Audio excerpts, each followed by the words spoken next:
ಪುಷ್ಪಗಿರಿ ಮಹಾಸಂಸ್ಥಾನದ ವತಿಯಿಂದ ಬೆಂಗಳೂರಿನಲ್ಲಿ ವಿಶೇಷವಾಗಿ ರಾಜಧಾನಿಯಾದಂಥ ಬೆಂಗಳೂರಿನಲ್ಲಿ ಒಂದು ಸಾಂಸ್ಕೃತಿಕ ಸಂಜೆ ಕಾರ್ಯಕ್ರಮವನ್ನು ಏರ್ಪಾಡು ಮಾಡಲಾಗಿದೆ.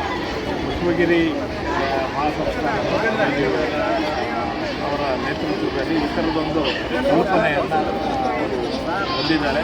ಎಲ್ಲರನ್ನ ಒಂದು ಕಡೆ ಬೆಸೆಯಬೇಕು, ಎಲ್ಲರನ್ನ ಒಂದು ಕಡೆ ತರಬೇಕು, ಎಲ್ಲರಿಗೂ ಒಂದು ಕಡೆ ಪರಸ್ಪರ ಬಾಂಧವ್ಯ ಮತ್ತು ನಿಟ್ಟಿನಲ್ಲಿ ಬೇರೆ ಬೇರೆ ಕಡೆ ಈ ಕಾರ್ಯಕ್ರಮಗಳು ಮಾಡ್ತಾಯಿದ್ರು. ಆದರೆ ಬೆಂಗಳೂರಿನಲ್ಲಿ ಪ್ರಪ್ರಥಮ ಬಾರಿಗೆ ವಿಶೇಷವಾಗಿ ಮಹಾಲಕ್ಷ್ಮಿ ಲೇಔಟ್ ಇದರಲ್ಲಿ ಶಾಸಕರಾಗಿರುವಂಥ ಗೋಪಾಲಯ್ಯ ಅವರ ನೇತೃತ್ವದಲ್ಲಿ ರಾಣಿ ಅಬ್ಬಕ್ಕ ಆಟದ ಮೈದಾನದಲ್ಲಿ ಇವತ್ತು ಈ ಕಾರ್ಯಕ್ರಮವನ್ನು ನಾಳೆ ಸಂಜೆ ಅಂದರೆ ಭಾನುವಾರ ಸಂಜೆ ಈ ಕಾರ್ಯಕ್ರಮವನ್ನು ಏರ್ಪಾಡು ಮಾಡಲಾಗಿದೆ.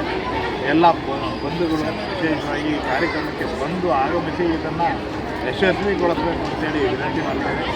ಸಾಂಸ್ಕೃತಿಕವಾಗಿ ಕಾರ್ಯಕ್ರಮ ಆಯೋಜನೆ ಮಾಡೋ ಮೂಲಕ ಪುಷ್ಪಗಿರಿ ಮಹಾಸಂಸ್ಥಾನದ ಇತಿಹಾಸವನ್ನು ಕೂಡ ಇಲ್ಲಿ ಅದರ ಪರಂಪರೆ, ಆ ಮಠ ಬೆಳೆದು ಬಂದಂಥ ಪರಂಪರೆ, ಈಗಿನ ಸ್ವಾಮೀಜಿಗಳು ಬಂದ ಸಂದರ್ಭದಲ್ಲಿ ಅದನ್ನು ಇನ್ನೊಂದು ವ್ಯಾಪ್ತಿ ವಿಸ್ತಾರ ಮಾಡಿ ಆ ಮಠವನ್ನು ಇನ್ನೊಂದು ನೆಲೆಗೆ ತೆಗೆದುಕೊಂಡು ಹೋಗ್ತಾ ಇರುವಂಥದ್ದು ಇಲ್ಲಿ ಆ ಸಂದರ್ಭದಲ್ಲಿ ಸಾಂಸ್ಕೃತಿಕ ಸಂಜೆಯ ಮೂಲಕ ಕಾರ್ಯಕ್ರಮದಲ್ಲಿ ಚರ್ಚೆ ಆಗಬೇಕು ಅನ್ನೋದು ಕೂಡ ಅವರ ನಿರೀಕ್ಷೆ ಇದೆ. ಈ ನಿಟ್ಟಿನಲ್ಲಿ ಈ ವೇದಿಕೆಯಲ್ಲಿ ಸಾಧಕರನ್ನು ಕೂಡ ಸನ್ಮಾನ ಮಾಡಲಾಗ್ತಾ ಇದೆ. ಅನೇಕ